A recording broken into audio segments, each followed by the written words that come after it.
The grounds have been sufficiently wet, and the rains would fall anytime soon. Ladies and gentlemen, once again, a round of applause for all of ourselves, having taken time off our busy schedules to be here. This particular auditorium is located in an enclave in a particular constituency, and therefore I think it is appropriate that we go ahead and receive the welcome address by the host MP, Dr. Zaneto Rawlings. Please, a round of applause for Dr. Zaneto Rawlings.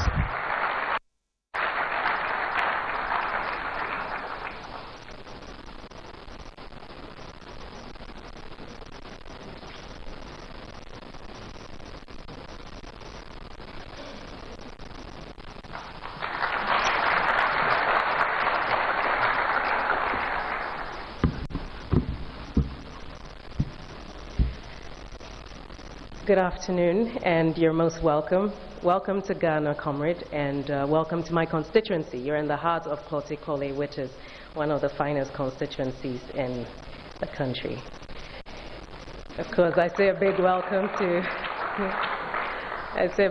to my colleague MP, who is acknowledging that it is the finest constituency with a nod, and our dear comrades from Unauthorized Ghana, and all politically represented persons here, not just here by party colors, but here because you are people who believe not only in a vision as a country, but the Pan-African vision, because that is what our comrade here, who's here to address us, is going to speak to. And that's the kind of reputation he's earned for himself. I will keep my comments very brief because I think we are a little bit behind schedule, so that he can have ample time to speak, and perhaps we can share ideas. And so I will stand on existing protocols. If there's anyone else I haven't acknowledged, we will do so in due course. It's a pleasure to be here, and I'm glad to see that you're here, taking time off to be here to listen to amazing words of wisdom from a bit of a mover and shaker on our continent.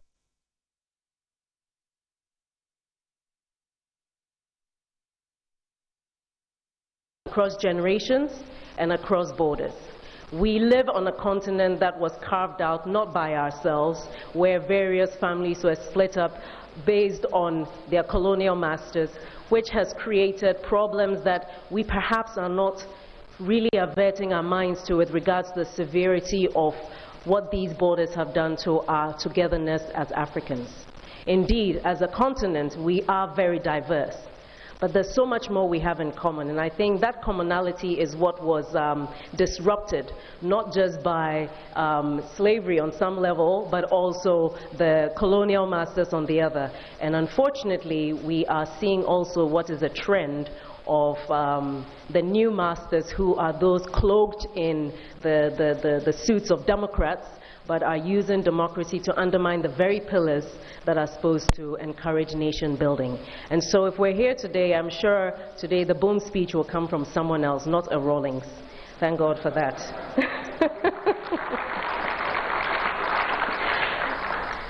And just to put it into context, we know that as a country we have a national security policy, and high ranking on one of the risks to our security is corruption.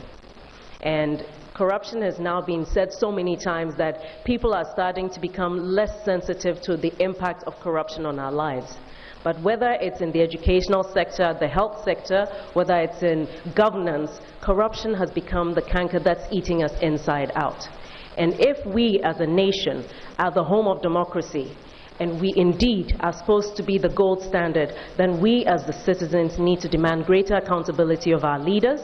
We need to be sure that we understand the processes involved, so that people who feel they understand the processes better cannot use the processes to undermine the very pillars of good governance that we aspire to, that ensure that we have a secure future for the next generation. And in our trip today, just to mention that we escorted our comrade to pay courtesies on the former presidents Mahama and Kufuor, and then of course subsequently visited the Nkrumah Mausoleum, where a brief history and a wreath was laid on behalf of the economic freedom fighters. And with that, I would welcome you all, Comrade Julius, our former GS, our current MP, representatives of the EFF. Of course, this is your home. back in the days when Mama Winnie and other freedom fighters were here as part of us. Many of the freedom fighters in South Africa and the rest of the continent had Ghanaian passports because we were following through on that declaration that Nkrumah made during independence, that the freedom, the independence of this country meant nothing without the total emancipation of the continent. And that remains true. If we're looking at the African Continental Free Trade Agreement, and we can't see how there's justice and economic stability across the continent, we will not achieve anything. It remains only in paper, only in concept, what would be something great that will not touch the lives of the ordinary citizen. Everything that we're doing here must be us sowing a seed that we may not actually reap, that we may not have the opportunity, a tree under which to sit, but we must know that generational leaders, visionary leaders, are those who don't do things based on what they expect for themselves today. And that, I believe, is why we're here today, to share that inspiration, to encourage one another that in spite of the fact that it's a 5.5-hour flight from here to South Africa, we're much closer than we think. And if we can look past the artificial borders and language barriers that have been created amongst us and understand that at the core of it all, we have a vision as Africans, the love, the brotherhood, the sisterhood, the camaraderie that we share, that is stronger than any other thing that can be placed in between us as barriers. And so as we are here today, I would like to, on behalf of not just the constituency, not just the NDC which I represent, not just the other colleagues who are here and comrades. Oh, I've just seen my other comrade here, Honorable George. Yes, this is still the coolest constituency. Yay. I would like to welcome you all and to wish you the very best. I hope you will come back. We know you have your elections coming up in May. We do wish you the very best. Indeed, it is not enough for us to talk, but to do what we say we will do. We're looking at a generation that should make a difference, not just waiting for someone else to do it. So if we're here, we must speak truth to power. We must, for a difference, show that we are ready to take up the leadership as the younger generation. The nation builders, that is us, because before we had that opportunity, it was those who won independence and fought for independence. And beyond that, the paradigm shift must happen, and that is in our hands. And so without much ado, I would like to warmly welcome our brother, our comrade, our dear friend, who will speak shortly after I have finished my remarks, because I can see Bernard is staring at me to not invite you onto the stage right away, so I'm to leave that to someone else. But our comrade Julius Malema, you're welcome. We know what you represent, and a lot of people are expecting some unusual remarks. What they don't know is at heart the kind of a man that you are. So today they will get to know you close hand and get to understand what it is that you feel for us, not just as a country.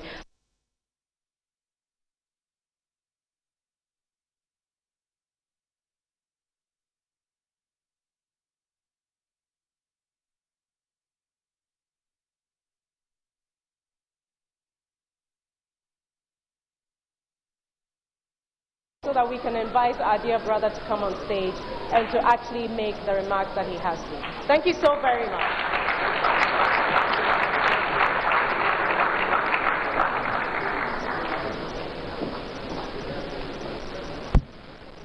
Okay, so I don't know how to describe this, or whether it's dumkra or dumkakra kakra. Small, tot. I'd like to remind all of us that this program is streamed live on Wezo TV, UTV, Joy News, TV3, Metro TV, TV XYZ, GH1, Pan-African TV, Loud Silence TV, CTV, and other media networks across the country.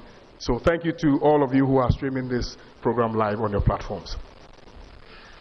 All right, very soon we shall be getting into the purpose of our gathering and really the essence of this particular convocation. But we want to hear from a rep from Unauthorized Ghana. Bernard Mona is the man who would be doing that. Please put your hands together for Bernard Mona.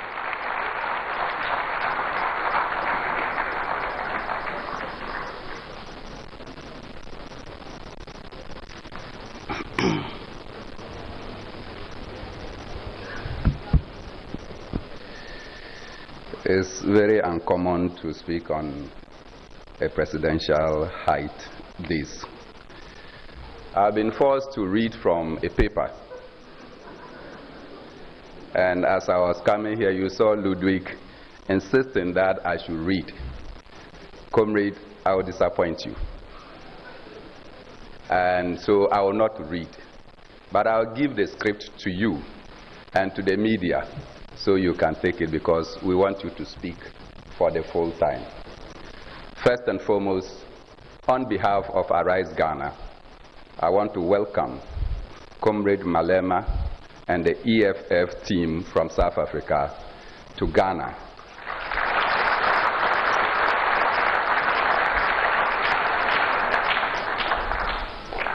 We are welcoming you to Ghana not because you are a visitor, but because you have stayed away from home for a considerable period of time, and today you are here. The youth of Ghana, just like the youth of South Africa, just like the youth of Nigeria, the youth of every other village we call a country in the continent of Africa, are yearning to hear your voice. And it is our duty to provide that platform, the reason for which Arise Ghana jointly and collaborated with EFF to get this one done. Let it be known that we share common history. Our history of colonialism, where those who earlier came were looking for gold, and they ended up trading in human beings and taking the human best out of our continent for the enrichment of their countries. Similarly, as we endured the difficulties of colonialism, apartheid was also suffered by the people of South Africa. And it is no secret that the difficulties that the people of Ghana face under colonialism, you face under apartheid. Today, we have seen that you have been talking about the apartheid system that is currently operating in South Africa. Don't forget that the apartheid system in South Africa is almost like the colonial system in Ghana, where we simply took away power from the white man but handed over to another white man but in black skin.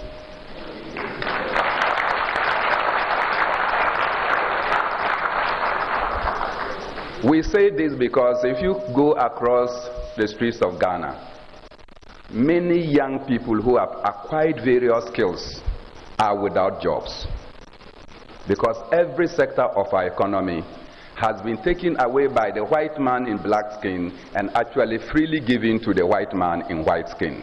So we do not have any opportunities. Evidently, from the extractive sector to the manufacturing sector, every sector of this economy has been mortgaged through corruption and through personal aggrandizement by those who are in power. As we speak today, Ghana, with all the wealth we have in gold, we do not own one gold mining company. And our shares in the mining company is less than 5%. Thereby, a chunk of the people of Ghana are unable to get jobs because they have simply sold our rights to foreigners. Similar things we are suffering in South Africa.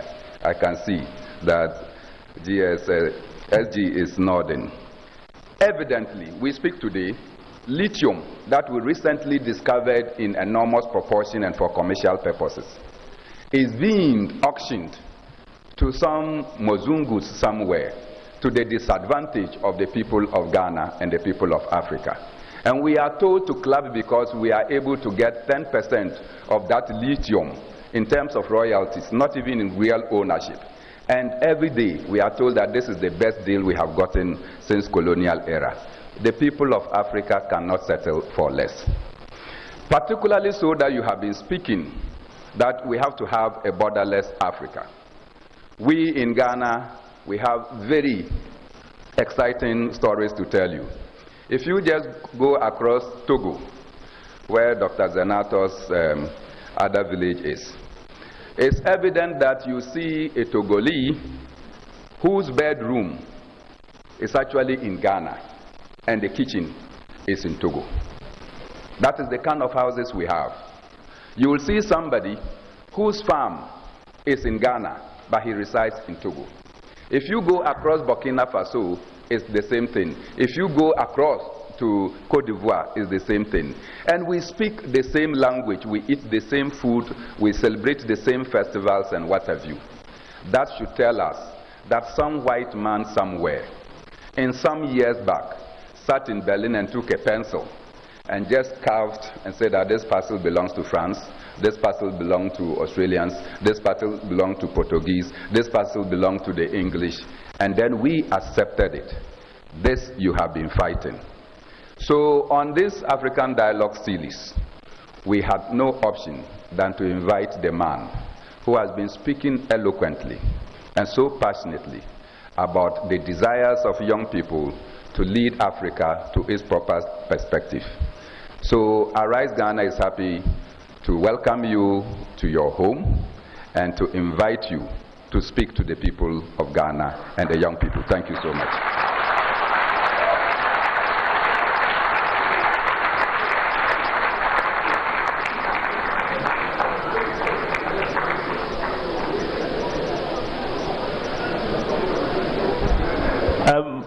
Apologies, the bride will soon be outdoored. The communication was slightly, before we finally hear from Julius Malema, the choir is ready to charge the atmosphere with a rendition. Choir, over to you. Please, let's be upstanding as we stay in the company of the choir for this one. Arise, Ghana youth, for your country. The nation demands your devotion. After that, of course, Julius would have the floor. Malema.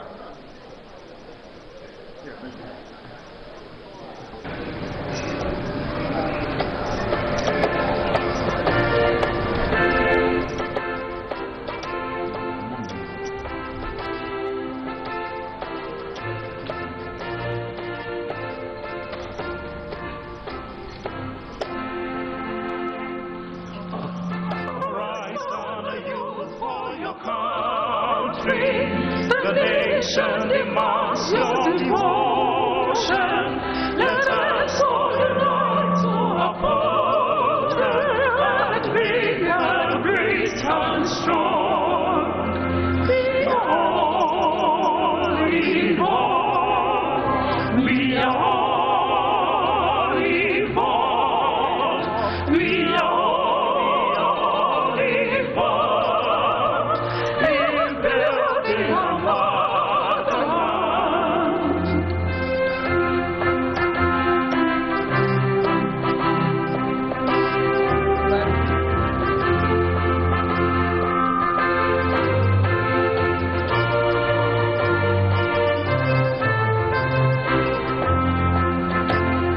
Arise, Ghana youth, for your country. The nation demands your devotion. Let us all unite to uphold her and make her great and strong. We are all involved.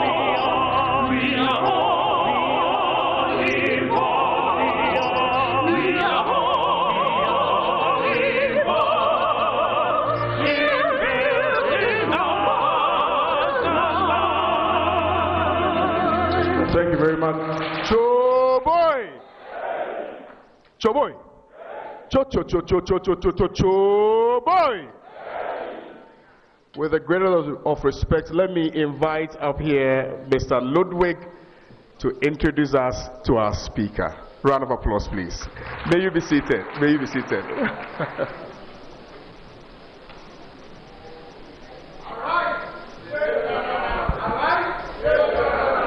Chobai!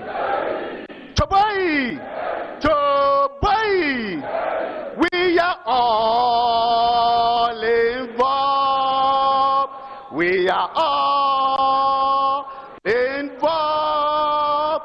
We are all involved in building a motherland.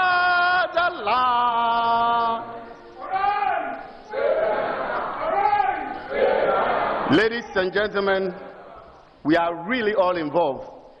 We have to build our motherland. We will build it and build Africa. Ladies and gentlemen, about 14 years ago, I was a youth leader of a political party here in Ghana. I led a powerful delegation to South Africa at the invitation of a young man who was performing wonders in South Africa. We were all itching to identify with him. And so we got to South Africa and had a very wonderful moment with this young man. Years later, there was an issue in South Africa. You all remember the xenophobia issue. And everybody was quiet. And this gentleman decided to speak. Ghanaians were worried because our citizens were going through a lot of difficulties. We have to arrange for him to speak on a number of radio stations in Ghana. And I remember some of the interviewers asked when he will be in Ghana, and he said, that time will come. That time will come. And ladies and gentlemen, born on the 3rd of March, 1981, just a very small boy, you know. 1981, at Seshego, Limpopo, in the northmost province of the South African state. Our special guest is a renowned South African politician who is admired by his passionate revolutionary style and dedication to creating a radical transformation within South Africa. Juju, as he is affectionately called, and known across the globe, began his political journey with the African National Congress Youth Pioneers at the age of 9. He assumes leadership role in the Congress of South African students during his high school days. We call it the ANC student wing, which is called COSAS. He became the leader of COSAS in Limpopo. And it's a pre-tertiary organization aligned with the African National Congress in South Africa. I mean, he grew up in Limpopo. He was elected the president of COSAS, national president of COSAS, at a point where he led the battle for free education and the fight against corporal punishment in South Africa.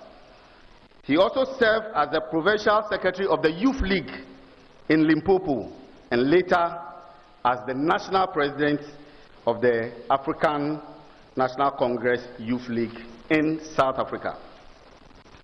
Juju's ideology differences with the ANC led to him parting ways with the party since 2012. On the 16th of August 2021, some workers of the mines in South Africa were massacred and killed by the South African police during a 6-week strike. The incident, which became known as the Marikana Massacre by Lomnin and the South African police, took a center stage across the world. His criticism about the killing of these mine workers opened a new chapter in the politics of South Africa with the birth of the Economic Freedom Fighters Party in 2013. Under his stewardship, ladies and gentlemen, the Economic Freedom Fighters gained significant support in the 2014 national election, emerging as the 3rd largest political party in South Africa's parliament. In the year 2019 election, the EFF increased its representation in the National Assembly and Provisional Legislature. Ladies and gentlemen, our special guest is a member of Parliament in the National Assembly of South Africa, serving on parliamentary committees, including the Joint Committee on Ethics and Member Interests, Joint Constitutional Review Committee, and the Ad Hoc Committee. He also sits on the Judicial Service Commission in South Africa, an institution responsible for overseeing the interviews and appointment of judicial judges in South Africa and ensuring accountability regarding judges' misconduct. You all remember when they were interviewing the judges, he told the one that, remember, I will be president of South Africa, so respect yourself. Ladies and gentlemen, he has led the EFF for 10 years advocating for the underprivileged and the unity of Africa in particular. His call for intra-continental trade, economic cooperation within Africa, and call for an African free from griefs of corruption and imperialism has made him a notable figure in the liberation of Africa.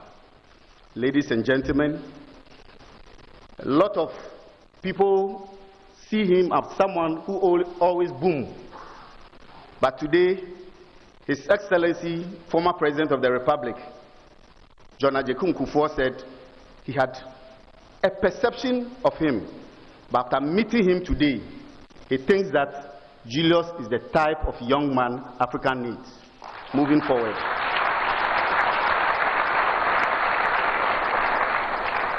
And he gave him his blessings and support to join colleagues in Ghana and other parts of the world to sing the African song across the continent. Ladies and gentlemen, invited guests, join me as I welcome to the podium our special guest for this August event, the first time in the history of Ghana, the founder and leader of the EFF, our brother and comrade, the Commander-in-Chief, Comrade Julius Malema. Ladies and gentlemen, Juju.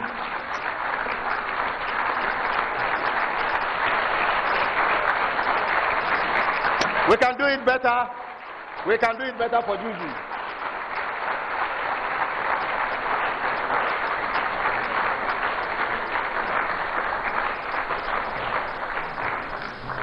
Thank you very much for those kind words of introduction by my brother, Ludwig.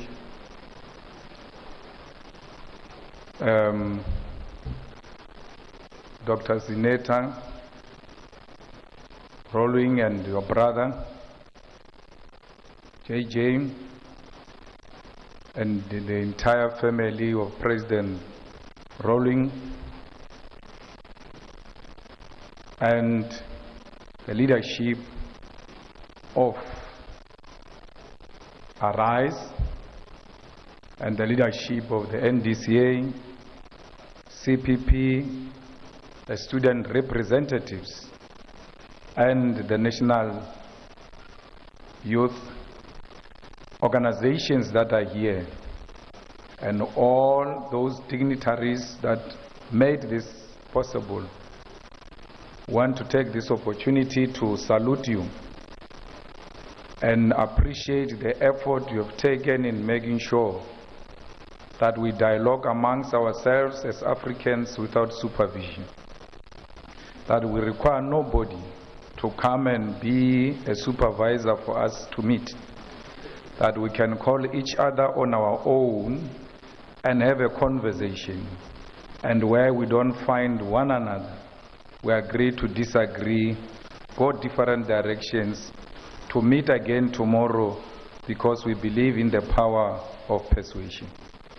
This morning I had an opportunity to meet President Mahama and President Kufuor, and we also visited a very important leader of our revolution, because we believe in both the living and the dead. So when you visit former presidents that are alive, you have a duty to also visit those that were revolutionary and have passed on, like President Kwame Nkrumah. So we are here today to really salute the good work he has done. Maybe some historical background is also important before we get into issues, because we believe that we did not start the revolution. We inherited the revolution, and therefore it's important to always remind ourselves of where we come from. Prior to European arrival, Ghana was home to powerful empires like the mighty Ashanti, renowned for their gold trade and military prowess. These societies had complex social structures, sophisticated cultural traditions, and well-developed trade networks. An early victim of European interests, the European presence in Ghana began with the Portuguese explorers who arrived in the 15th century, and from then till the 19th century, Ghana, then known as the Gold Coast, became a major source of enslaved people for the transatlantic trade. European powers established ports and trading ports along the coast, exchanging manufactured goods for enslaved Africans captured primarily from the interior regions. The forced removal of millions of people had a profound demographic and social impact on Ghana. It weakened communities, fueled interstate conflict, and led to cultural loss. The transatlantic slave trade left a deep and enduring mark on Ghana's collective memory. While acknowledging the trauma inflicted, it's important to recognize the resilience and resistance displayed by many communities and individuals during this period. However, it was the Dutch, British, and later the French who played more significant roles in the colonization of the Gold Coast, what is now called Ghana. The British gradually expanded their influence and control through trade and establishments of ports along the coastline. By the mid-19th century, the Gold Coast became a British colony. The scramble for Africa saw Britain and other European countries aggressively giving up the continent. The Gold Coast fell under British control, marking the start of formal colonial rule as a result of the Berlin Conference of 1884 to 1885. The imposition of colonial rule led to significant social changes. Traditional social structures were often disrupted and a new system were introduced to serve the interests of the colonizers. Furthermore, missionary activities played a role in introducing Western education and administration, Christianity, and a class of educated Africans who often aligned with the colonial rulers while the majority remained marginalized.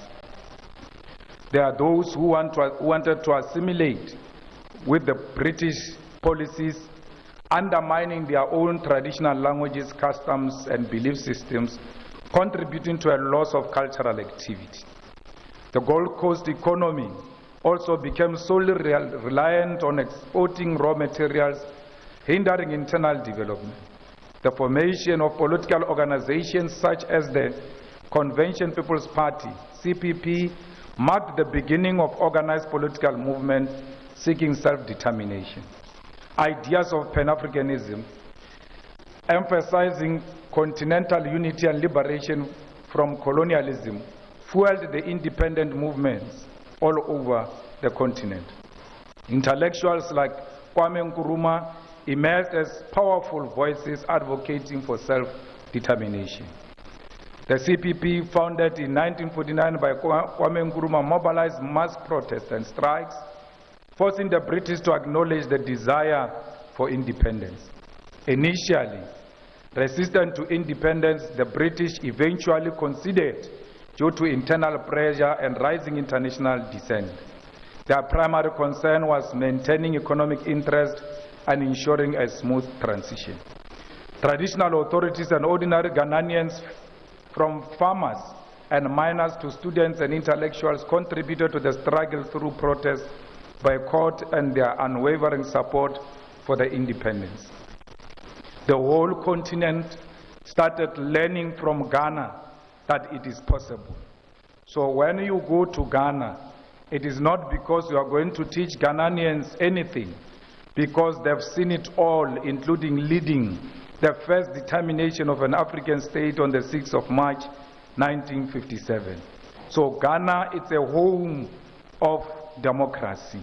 And this country was led by Kwame Nkrumah, a charismatic leader who emphasized Pan-Africanism because he understood that Ghana's independence alone is meaningless. Following the independence of Ghana, all liberation movements found a home here in Ghana.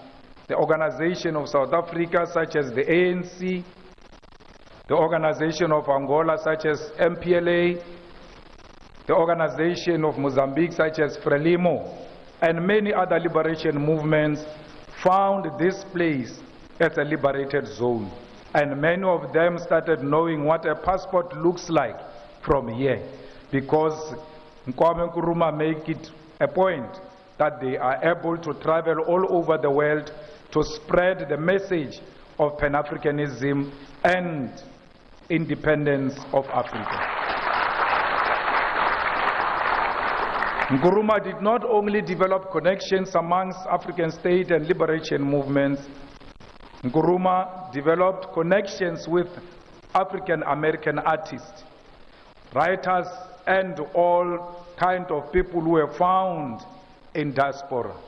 That's why a lot of African Americans found resonance and found Ghana to be a place they can identify with as their home. So Nkrumah's idea has always been that black people who are found everywhere must always be in solidarity with each other, because they are the most hated people all over the world. It doesn't matter where you find them. If you find a black person in China, give them love, because you must know they are hated. If you find a black person in the US or even in Russia, you must embrace one another irrespective of the countries you come from, because you are both hated. It doesn't matter how rich you are, it doesn't matter how educated you are, as long as you are an African, they treat you like a reject. That's why the unity of Africans and Pan-Africanism does not only mean those who are found in Africa. It means everybody else that looks African who's found everywhere in the corner of the world, because those are the people who have been robbed of their humankind. We also know that this country is the one that leads with successful succession which are peaceful. Of course, it experienced a bit of difficulty at some point, but since then, Ghana became the most celebrated democracy.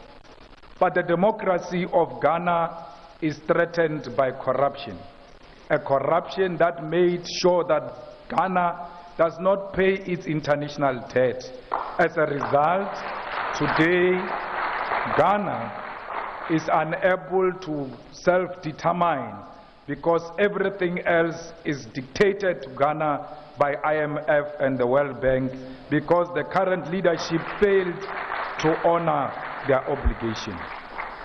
Corruption is a threat to a wonderful democracy anyway, because it's eating on the moral fiber of democratic dispensation. We must never ever celebrate anyone who is corrupt or seek to defend the corrupt individuals, irrespective of our political affiliation. Those who are stealing from the public purse now, they are stealing from the future. That's why they are unable to pay the debt now, and they will not be able to pay the debt in future. And it is you, the youth of Africa, that are going to inherit the debt, and you will not be able to develop your own countries. There is a tendency in the African continent of the youth defending the old corrupt, because they give them the little money now and they forget the future. If you value yourself, if you value the future of this continent, you must stand tall and unashamedly fight corruption everywhere where it raises its ugly head. Don't care who says what. You must always speak truth to power. It doesn't matter who gets offended. The truth remains the truth, whether you are standing, whether you are sitting, whether you are sleeping, the truth will never change. And one thing you must know is that when you tell the truth to the powers that be, they may pretend now that they do not hear what you are saying. But when they are sleeping alone, their conscience speaks to them, and they must answer the question, Is he or she telling the truth? And if the answer is yes, you have achieved your mission.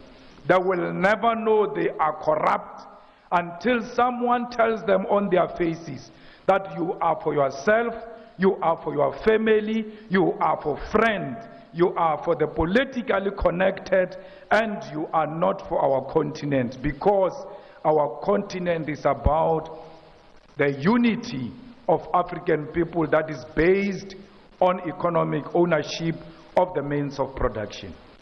I want to say this today here, that xenophobic people are people who suffer from self-hate. Because when you love yourself, you will never hate another person. A black person who looks like you should serve as a mirror to you.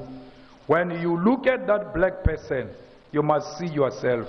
And therefore, you cannot say the people from Ivory Coast are not needed here in Ghana. They are taking our jobs and our opportunities, because there is no Ivory Coast, there is no Ghana. There is no Nigeria, there is no South Africa. There is no Liberia, there is no Botswana. There is Africa. Because we never determined these artificial borders. Some people went to sit somewhere and decided to divide us.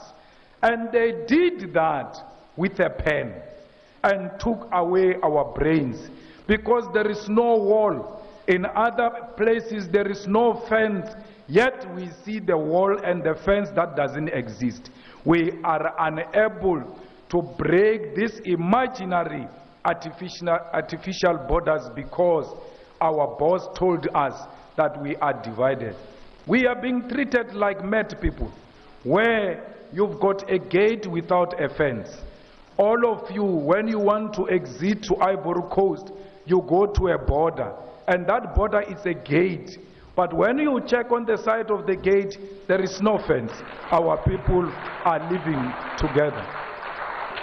So Africa must stop behaving like a drunken master who goes through a gate in a yard that doesn't have a fence. It will never have a fence, because we are one thing. We marry into each other's communities and families. We go to each other's activities. We share cultures. And I know for sure that the people of Ghana dance to Amapiano. So why would they think that they are not South Africans, and why South Africans will think that they are not Ghanaians?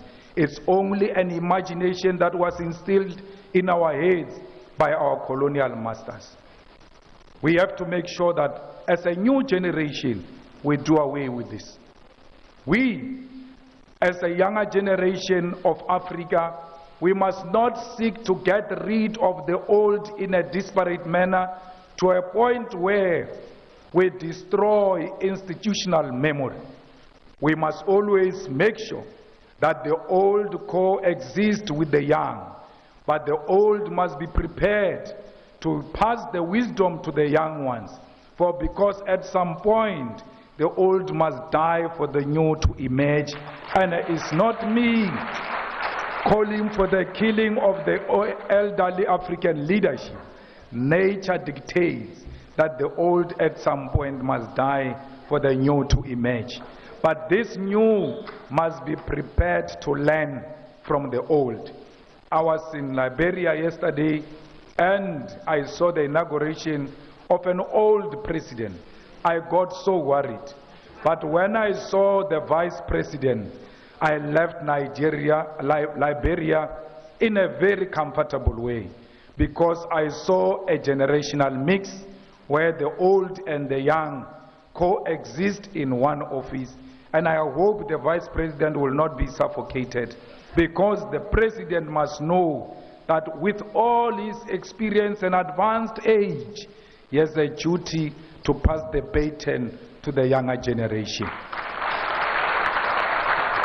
We call on all African leaders not to leave an office with a coffin. When the time comes for them to go, they must leave without calling the army to extend their term. No one is born a leader. No one is a traditional leader in a political office. If you want to be a traditional leader, go and fight in your tribe for those type of issues. We don't subscribe to people who want to leave a political office with a coffin. We will still give you a state funeral because you are a former president. We will still pay you pensions and give you protection and take care of you as long as you respect those who came after you. You have to ensure that democracy matures in such a manner in Africa, where the previous president does not make it his business to fight the current president. You must allow the new to lead with all their faults because you are the same. It doesn't mean you are perfect. The young ones who are coming after you will challenge the current one.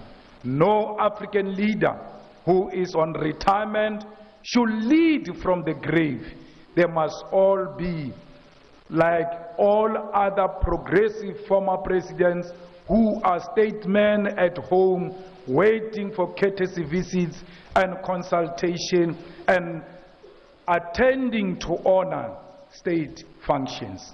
Those are the duties of former presidents, because Africa must be stable. Africa must go through democracy at all times. And elections in Africa should never mean the blood on the floor. We Africans must hate seeing our own blood. We must always protect each other because we love ourselves so much that we don't want to see our own blood. I always tell them that white people do not want to see their own blood.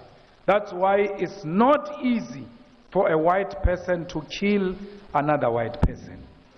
If a well-built white man comes in here and beat you up and you are thin like me, don't try to fight fiscal because you're going to be defeated. They are scared of their blood. Look for an object and threaten to throw that object on a white man. Is going to leave this hall running. Not because he's scared of the object, but he knows that he can be injured by the object and he will see his own blood. Africans don't have a problem with seeing their own blood. We kill each other at the slightest provocation. We don't negotiate power. We force our way into power. And in most cases, we are not even the initiators of this violence. It is white people who sponsor the black-on-black violence. Because of the absence of black consciousness, we find it easy to kill one another. The killings must stop in Africa. In Africa, guns must be replaced by hugs when we see each other. Even when we disagree vehemently, we must agree to disagree in a brotherly and sisterly way because we value each other's blood. Ghanaians, we must make sure that we refuse the suppression of media freedom, because without media freedom we are nothing. If there is anyone who can tell the world of any wrongdoing in Ghana and in South Africa and everywhere else, is the fourth estate. It must be protected. It doesn't matter how bad they write about you. You must protect their right to write. Because without that pen, you must know there is an ushering in of a dictatorship. If media is suppressed, if media can't write about corruption, if media takes bribes from governments, you must know those are the dark days of the African continent. Today, we've got our own platforms on the social media. Let us help the traditional media to expose the corrupt leadership, to expose the mining companies that milk Africa without leaving anything in Africa. The gold of Ghana must remain in Ghana and service the people of Ghana. The minerals of Ghana, the minerals of South Africa must service Africa.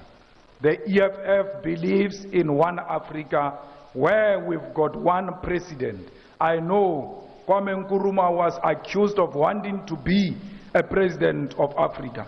There was nothing wrong with that. The man qualified because he woke us up from the dead.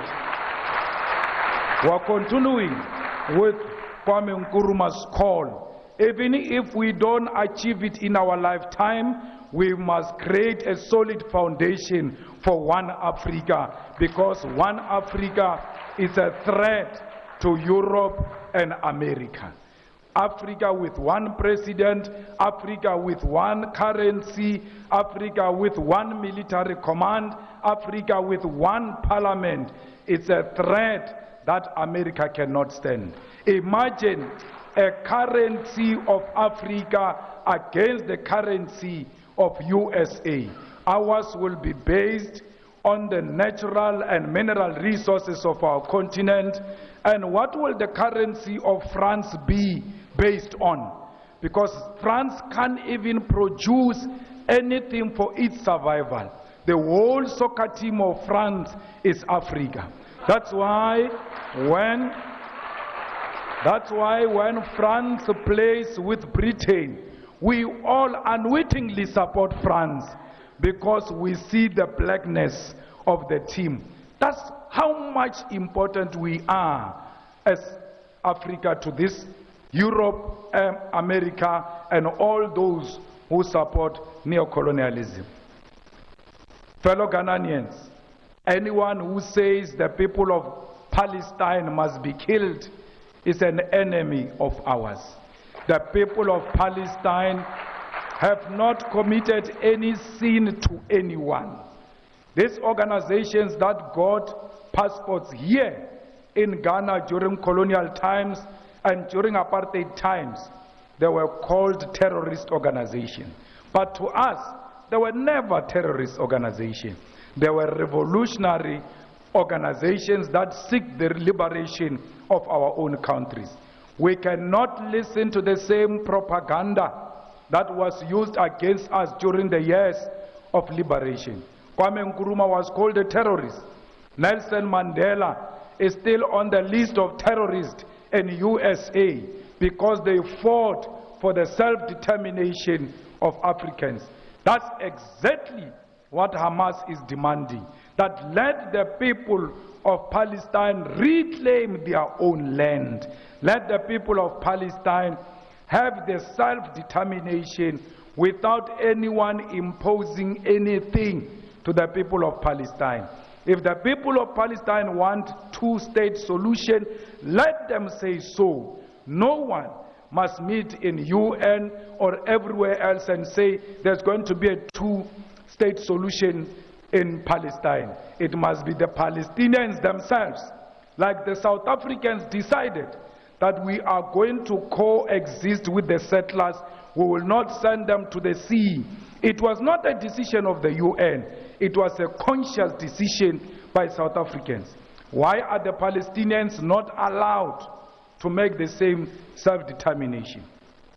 Shame on the leadership of Ghana for saying they support what is happening against the people of Gaza. They must be ashamed of themselves, because any African who knows what settlers do when they settle in your country will never support that nonsense that is happening in Palestine. Ghanaians, we are not saying we are fighting the Jews. We are not saying Jewish women must be killed, Jewish children must be killed. Our struggle is against apartheid Israel, and we make no apology about that, and we want the apartheid of Israel collapsed with the immediate effect. We salute the government of South Africa for having listened to the EFF when we said that the Israeli ambassador and embassy must be removed from South Africa.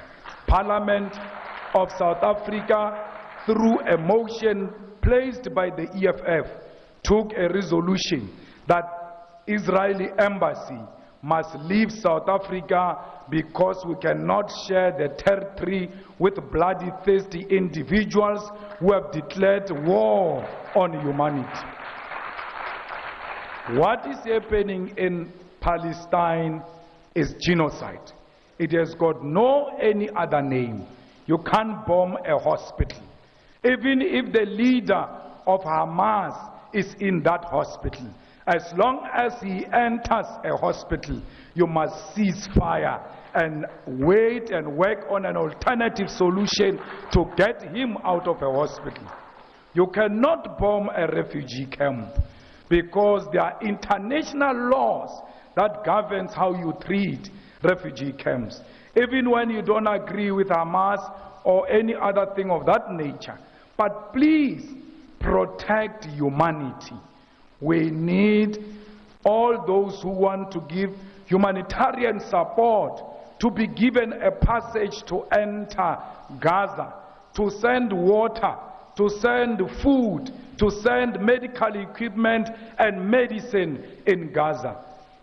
Israel is refusing a passage for humanitarian intervention in Gaza. And every individual who's self-respecting, especially ourselves as Africans, can never agree with a country that can refuse people water, because water is life. Ghanaians, the unity of this continent starts from here, because the determination, the self-determination of Africa started from here. When you got your first independence, we knew that day, that one day South Africa will be free. And when Frelimo won in Mozambique, we celebrated in South Africa as if that was our freedom. But we knew that the freedom of the people of Mozambique means the freedom of South Africa, because that's how we are connected. We celebrate each other's achievement.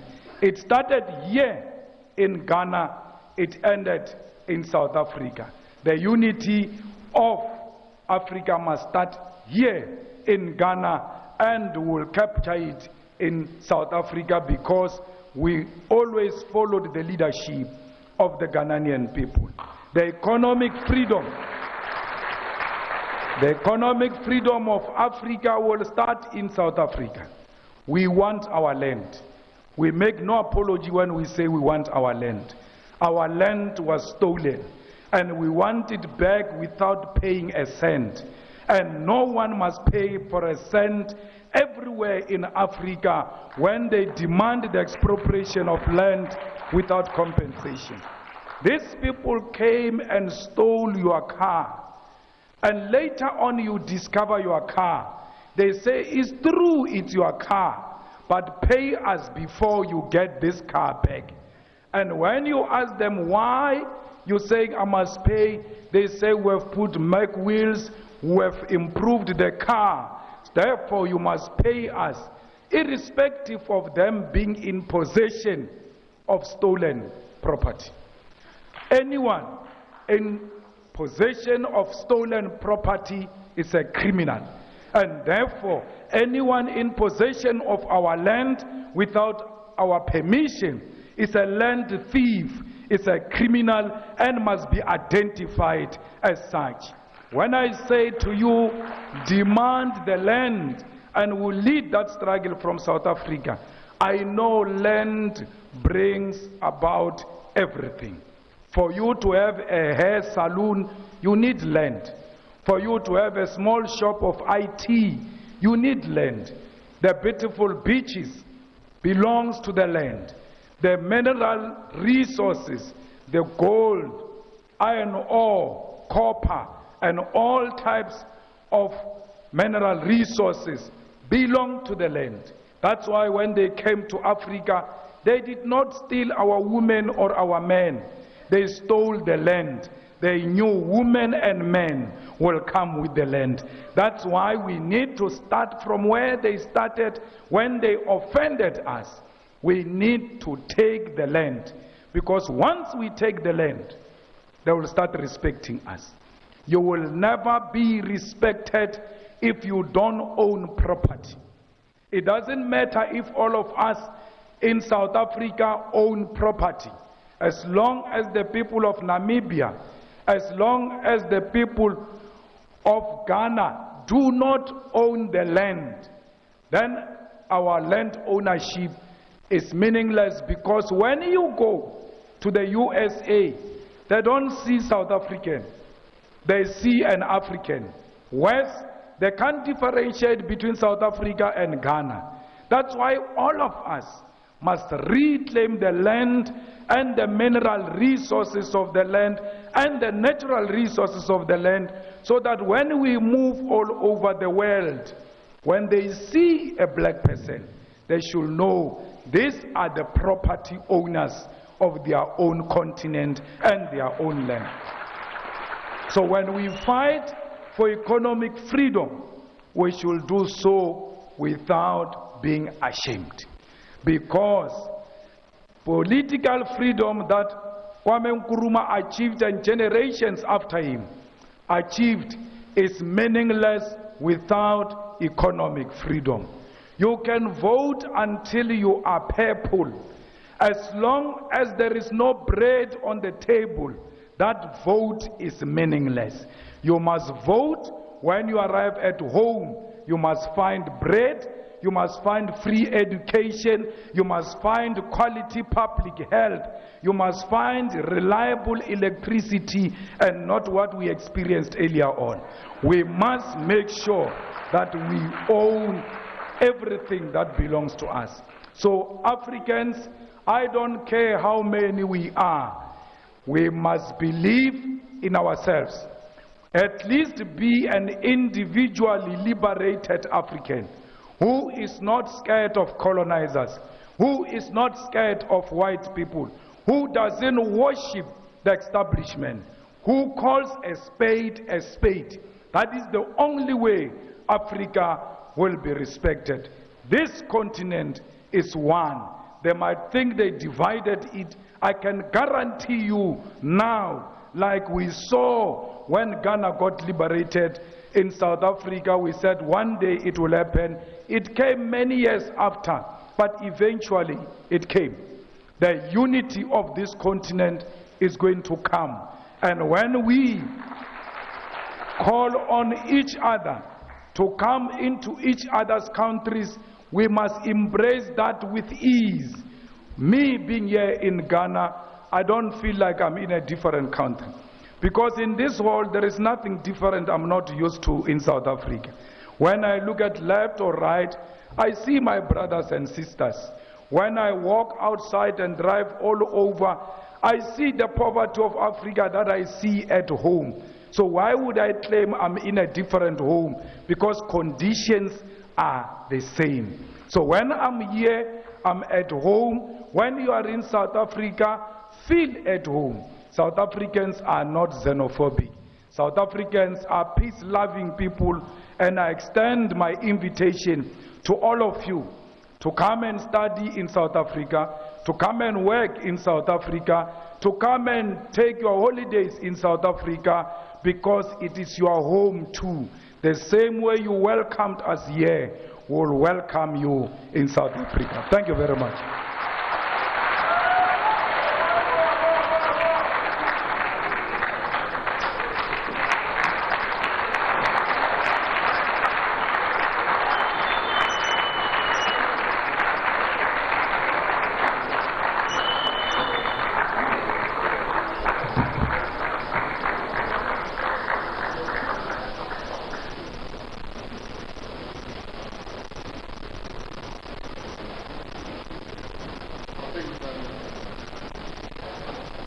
Well, thank you very much. Round of applause again, ladies and gentlemen. Wow. I'm sure we are all waiting to ask a few questions. Yeah. So I'd like to start with the young people in the house. So, Paco, see if you can send the microphone around so that.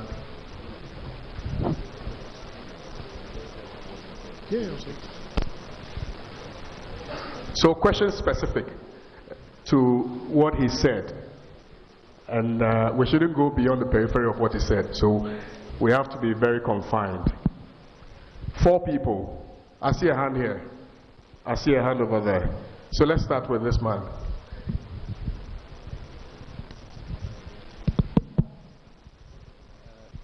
Good afternoon to you all.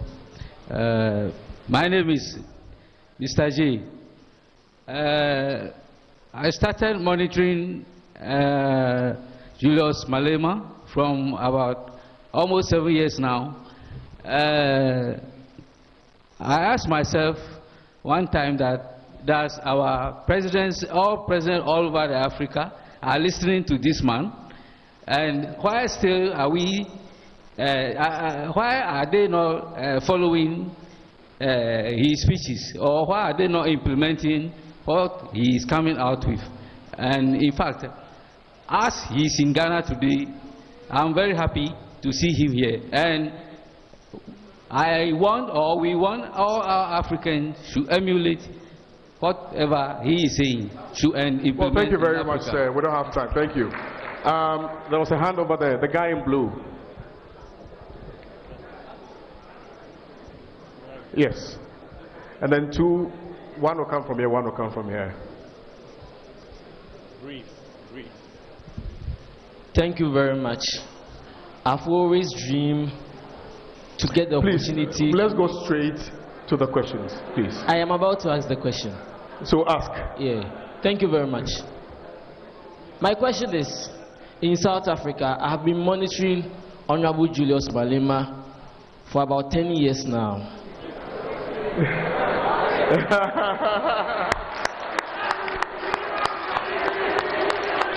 I have about 500 of his videos on my phone here. Wow. I post his videos on various days. My friends actually call me Julius Malema. My question is, there is this guy in South Africa called Inalalax who is spearheading an operation called Operation Dudula. I want to ask my president in waiting that how is he going to push this guy out from South Africa to make sure that the blacks in South Africa enjoy as the way they will enjoy in their country. Thank you very much. Junior Malema, round of applause. Yes, you. Magwazi. Yes, sir.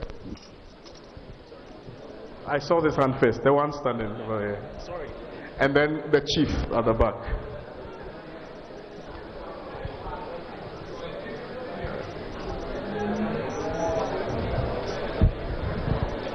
Thank you very much. My name is John Achukakito, a constituency executive of Lejekugu, but hails from North Tongue.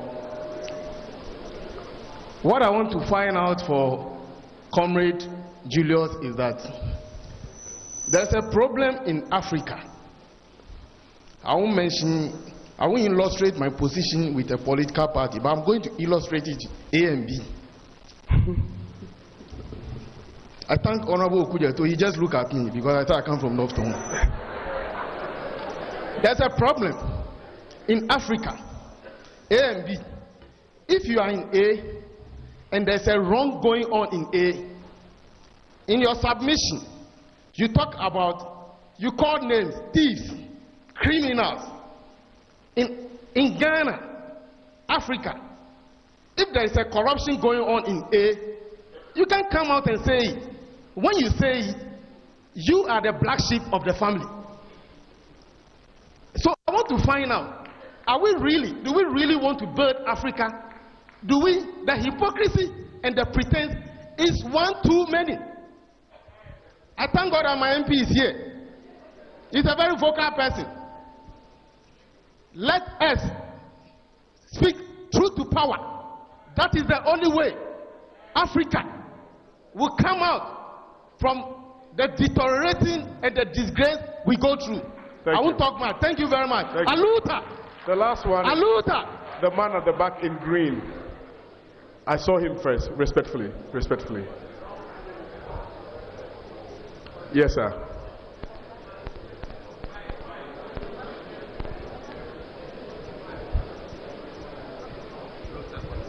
Thank you very much. I am Isaac Ofwegedimatu from Tema, Nkrumah's Tema. You know, I have a similar platform, so we give by this way: Nkrumah, Gave, and Rastafari Makonem. So when I say Nkrumah, I, you repeat after me. When I say Gave, I, repeat after me. Sir, hello. For want of time, ask your question. It's all about Pan-Africanism. We know Nkrumah, Nkrumah, we know. Okay, respectfully. okay. Thank you very much, Mr. Malema. Thanks for coming here. We'll be monitoring you far South Africa. Thank you very much. But we are all here. I appreciate you. there's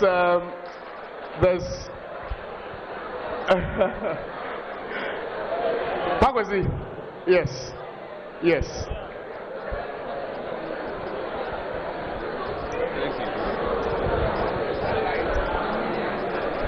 Thank you very much. Mr. Please, let's be silent, respectfully. Thank you. Thank you very much, Honorable. Yes, and then I again thank the organizers of this event.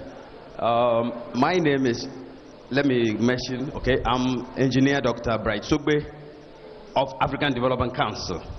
My concern here is that the continent have been seen as the producers of raw materials, and they want it to remain safe without any change. One individual groups, many groups arise on the continent seeking the same song. Honorable Malema, is there a way we can get all these groups together singing the same songs at higher pitch and tone in order to achieve our results? Well, thank you very much. That will be all for the questions. If our Honorable Malema, please, calm. Let's proceed. Okay, let him answer. Thereafter, if there's time, we will take a few more questions. So, Comrade Malema, if you may respond to, yes, you can just stand here and respond to them.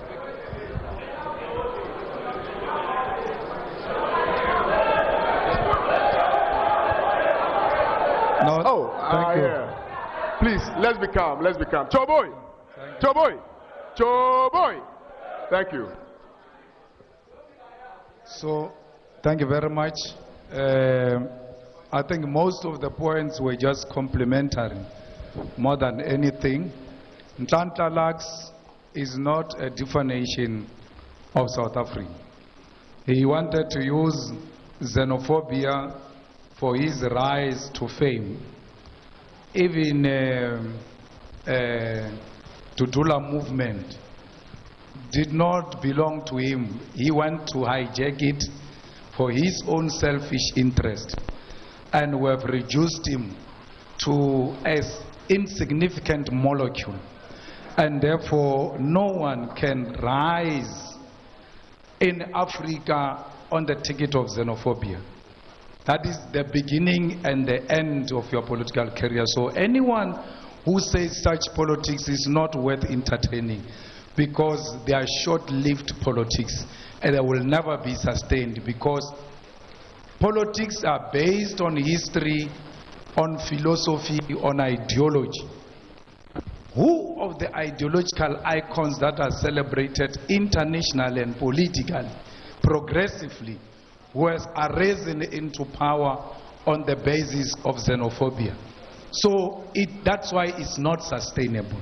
So please, such individuals who seek to project us as wrong people in South Africa, do not take them to heart. I like that. You see, speak truth to power. But please don't want to be liked.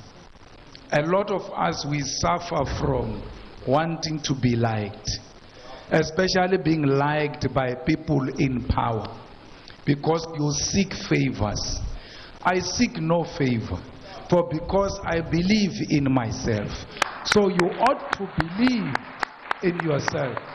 If you are an engineer like my brother here, if you are a doctor like my sister here, you've got the qualifications, you've got what it takes. You're not going to be scared of some illiterate because it comes from the bush and they say he's a soldier, a non-thinker.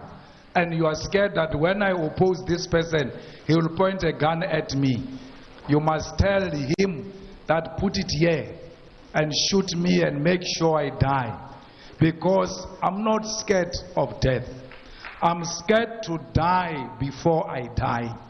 Because the day you stop telling the truth and you are pretending and you seek to be liked, you are dead. You are equal as a dead person because you are not enjoying anything.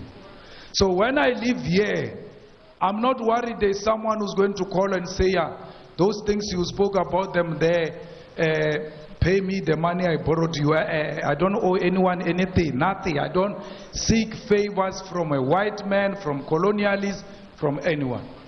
So my brother, don't be scared. Don't try to really impress, because you are impressing corruption. You are not impressing that person. You want to be liked by corruption. So you can't seek love from corruption. Corruption is the destroyer of future and must be fought here in Ghana, and it must be fought in South Africa, and it must be fought all over Africa. So please, let's not be scared to confront the powers that be. You know, these people, when they came to enslave our people here, they were not coming to enslave people. They came to steal the minerals. They were not coming for us. Then they ended up fetching us as well to join the minerals. We were first like minerals. We were traded like minerals. When you think of undermining the democratic achievements that we've made, think of those people who were enslaved, put in boats, in their numbers chained, taken outside of our beautiful continent by force. And they could not chain you as an individual. They have to chain you 10 by 10. When the sea goes crazy and the boat can't stand the wind, they're thinking maybe it's overweight. In the middle of the sea, they take 10 of you, they push you out of the boat so that the boat can sail with the remaining slaves. When the boat continues to continue to carry our people out of the continent, 10 of them pushed out, 20 of them pushed out, both their hands and feet chained. There is nothing so painful to die without a fight. That even when you know this shark is going to kill me, let me try, maybe I will be Moses and hold the mouth, and let that time the shark is attacking you, you die with dignity because you have put some sense of fight. But our people did not have that dignity. They died chained. And we are not here to impress anyone who wants to undermine the legacy and the struggles of those people who died chained. We are not about these people who exist now. We are about President Rawlings. We are about Kwame Nkrumah. We are about all those who came before us. These ones that are still with us will be reminded of what we come from. Because they must never think they made us. They were made by those chained slaves. Every time you want to do wrong, every time you want to undermine the struggle and the unity of Africa, remember our people died chained. They could not put up a fight. We are fighting on their behalf and will never retreat until their dignity is restored. Thank you very much. Well, thank you very much. Thank you very much, Comrade Julius Malema. I'm sorry, we may not be able to take any more questions.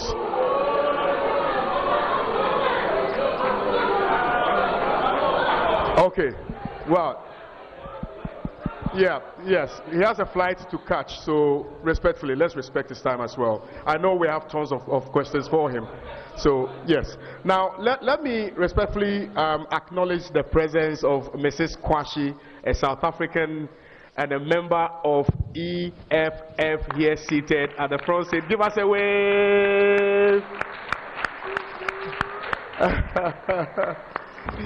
Right.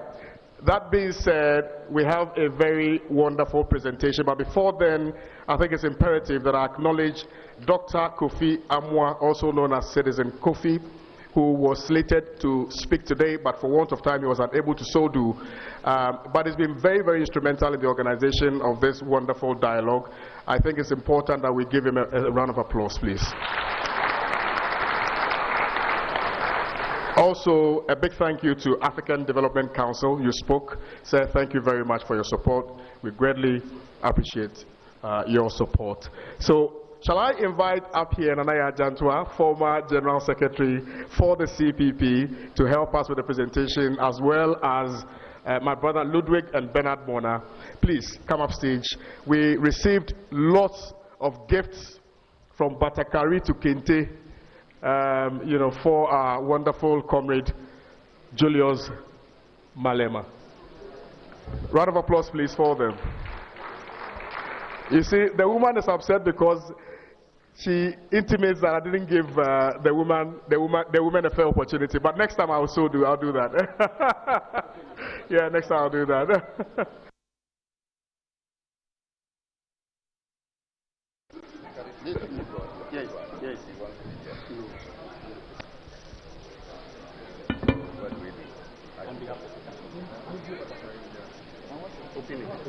Okay.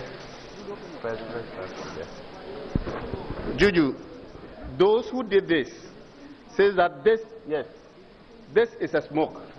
And knowing the way the EFF dresses, someone is asking for a contract to produce this for EFF and design it. If we have to do African trade, then it must start from here.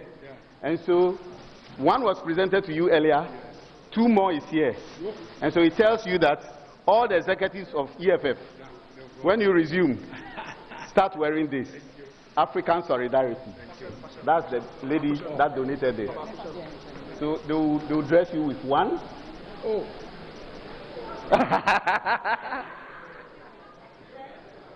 Make sure that I get it. Not to the hand. Not one yet. I have a right hand.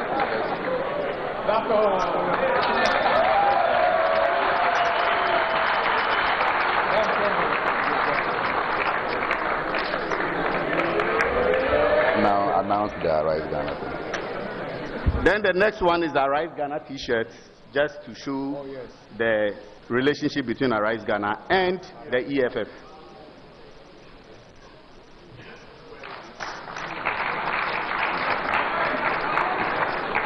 Arise. Thank you very much, Juju. Arise. Arise.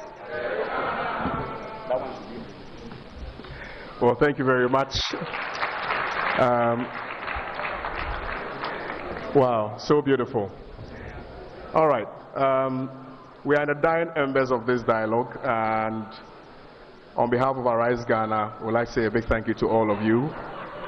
But before we go, I'd like my colleague Parkwesi Shandoff to take over from me.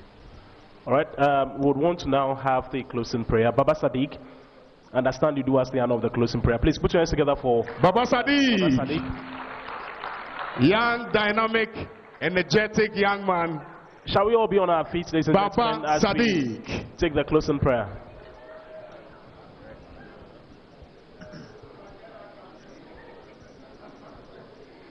Bismillahir Rahmanir Rahim. Alhamdulillahi Rabbil Alameen. Ar-Rahmanir Rahim. Maliki Yawmiddin. Iyyaka na'budu wa iyyaka nasta'in. Ihdina as-siratal mustaqim. Siratal ladzina an'amta 'alaihim. Ghayril maghdubi 'alaihim waladdallin. We offer this prayer in thanks to Allah for a successful program.